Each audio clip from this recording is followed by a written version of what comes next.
लेते हैं। दिवाकर जी, ये क्या हो रहा है? कल हम देख रहे थे इस्तीफों की झड़ी लग रही थी और अब आज चिट्ठियों की झड़ी लग रही है कांग्रेस पार्टी में।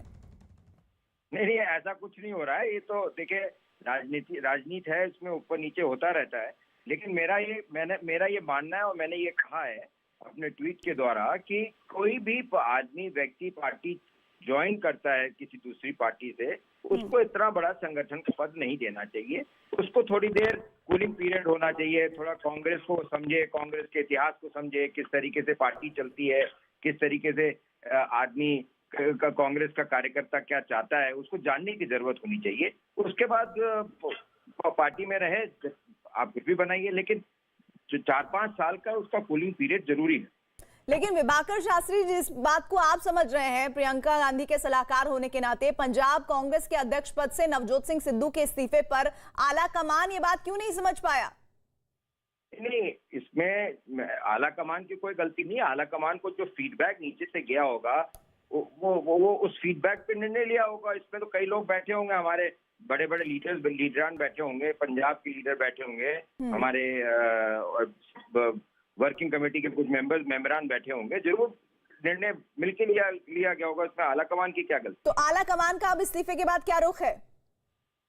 इस्तीफे के बाद तो रुख आला कमान का भी यही है और सारे कांग्रेस पार्टी का रुख मेरे ख्याल से यही है कि सिद्धू जी ने इस्तीफा दिया, सिद्धू जी को पार्टी से बाहर करना चाहिए और नया अध्यक्ष बनना चाहिए। बहुत बड़ी बात आप कह रहे हैं कि सिद्धू को पार्टी में भी अब रहने का हक नहीं है। सीधे सीधे आप बता रहे हैं कि अब आप नमस्ते कीजिए और निकलिए अब बाहर, क्योंकि जितना आपने रायता फैला दिया है, समेटना बड़ा मुश्किल होने जा रहा है पंजाब में चुनाव से पहले। ये भी बताइए विभाकर जी कि सिद्धू के इस्तीफे की वजह क्या है?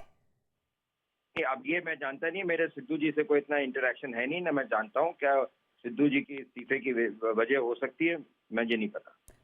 और साथ ही ये भी कहा जा रहा है विभाकर जी कि पंजाब में जारी जो घमासान है उसमें कांग्रेस के बड़े नेताओं की नाराजगी को आला कमान जो है वो इस पूरे मामले में किस तरह से देख रहा है?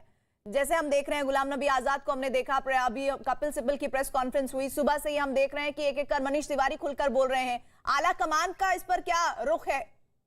नहीं, मुझे नहीं पता सिब्बल साहब की प्रेस कॉन्फ्रेंस में सिब्बल साहब क्या बोले या आजाद साहब क्या बोले। मैं बता देती हूँ आपको सर, मैं बता देती हूँ। कपिल सिब्बल साहब ने जो बातें कही हैं वो वाकई में सोचने वाली है। उन्होंने कहा है कि हमें खुद से पूछना होगा कि लोग पार्टी क्यों छोड़ रहे हैं। वो कांग्रेस पार्टी पर कई सवाल खड़े कर रहे हैं कांग्रेस पार्टी में रहते हुए। उन्होंने कहा कि हो सकता है कि हमारी भी इसमें कोई गलती हो, मौजूदा वक्त में पार्टी का कोई अध्यक्ष नहीं है और सीवीसी की मीटिंग बुलाने को लेकर उन्होंने बार बार कहा है। और यही बात गुलाम नबी आजाद, जो अब ब्रेकिंग भी चला रहे हैं, वो भी कह रहे हैं। ये पार्टी के शीर्ष जो नेता है वो इस तरह की बयानबाजी क्यों कर रहे हैं? अब वो तो आप उनसे पूछ सकते हैं, लेकिन मेरा ये मानना है कि हमारे पार्टी की इंटरिम अध्यक्ष सोनिया जी हैं और सोनिया जी ने सबसे लंबा कार्यकाल पार्टी अध्यक्ष का चलाया है। उस टाइम पे कांग्रेस पार्टी बहुत अच्छी चली थी। ये कुछ दिनों की बात है, इसमें ये मामला भी सुलझ जाएगा, ऐसी कोई बड़ी बात नहीं है। नहीं, लेकिन सुलझ जाएगा आपको नहीं लगता? तब बहुत देर हो जाएगी। पार्टी के वरिष्ठ नेता बोल रहे हैं, पंजाब में जिस तरह का आपका अंतर्कलह की स्थिति बनी हुई है, कैसे निपटेंगे? आला कमान बहुत संजीदगी से क्या नहीं ले रहा है इन सब मामलों को? नहीं, बिल्कुल ले रहे हैं। देखिए, पंजाब में गलती हुई है, मैं मानता हूँ, लेकिन ऐसी और किसी प्रांत में ऐसी गलती पंजाब में मेरे ख्याल से जो नीचे से फीडबैक हाईकमांड को मिला है वो गलत फीडबैक मिला है। अच्छा, क्या आपको लगता है? नहीं विभाग, मुझे एक और बात बताइए, आपको लगता है कि कांग्रेस पार्टी ने पंजाब को ही अस्थिर कर दिया है? पंजाब कांग्रेस की तो बात ही छोड़ दीजिए, पंजाब को क्या कर दिया?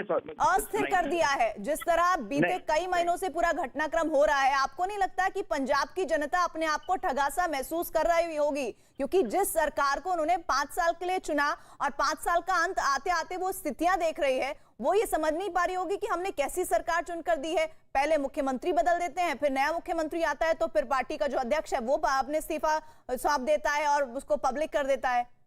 तो आपको नहीं लगता कि पंजाब की जनता इस वक्त आप लोगों के हरकतों से बहुत आहत होगी?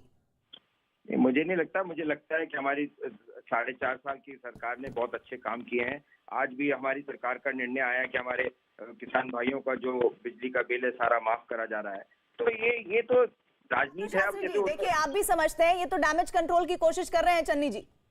नहीं, अब जैसे उत्तराखंड में 3 महीने में 4 बार मुख्यमंत्री बीजेपी ने बदल दिया। आप लोग तो वहां पर सवाल नहीं हुए विभाकर जी? क्या वहां पर भी तो सवाल हुए? नहीं हुए? कहाँ हुए सवाल? आप लोग तो बिल्कुल हुए। कांग्रेस पार्टी से ज्यादा कांग्रेस पार्टी के विभाकर शास्त्री जी, इतनी देखिए, जो भी उठा पटक हुई उस पर इतना ज्यादा किसी ने विरोध दर्ज नहीं करवाया है, ये भी तो आप समझिए विभाकर जी। अब मैं इसमें आपसे आपका सवाल क्या है, मैं उसका उत्तर देने को तैयार हूं, पूछिए। मैं ये कहना चाह रही हूं कि जो आप बात कह रहे हैं इस पूरे मामले पर आला कमान का क्या रुख है, ये मेरा आपसे अंतिम सवाल है। आला कमान का रुख आपको भी कुछ घंटों में या कुछ एक दो दिन में पता लग जाएगा क्या रुख है। मेरा ये मानना है और मेरा आला कमान से रिक्वेस्ट है कि सिद्धू जी ने इस्तीफा दिया, सिद्धू जी का इस्तीफा एक्सेप्ट होना चाहिए। चलिए ठीक है, विभाकर शास्त्री जी बहुत बहुत शुक्रिया हमारे साथ जुड़ने के लिए। तो एक आवाज सुनाई पड़ रही है कांग्रेस के भीतर से कि अब नवजोत सिंह सिद्धू जिस तरह से अध्यक्ष पद से उन्होंने इस्तीफा दिया, अब उन्हें कांग्रेस पार्टी में रहने का कोई हक नहीं है।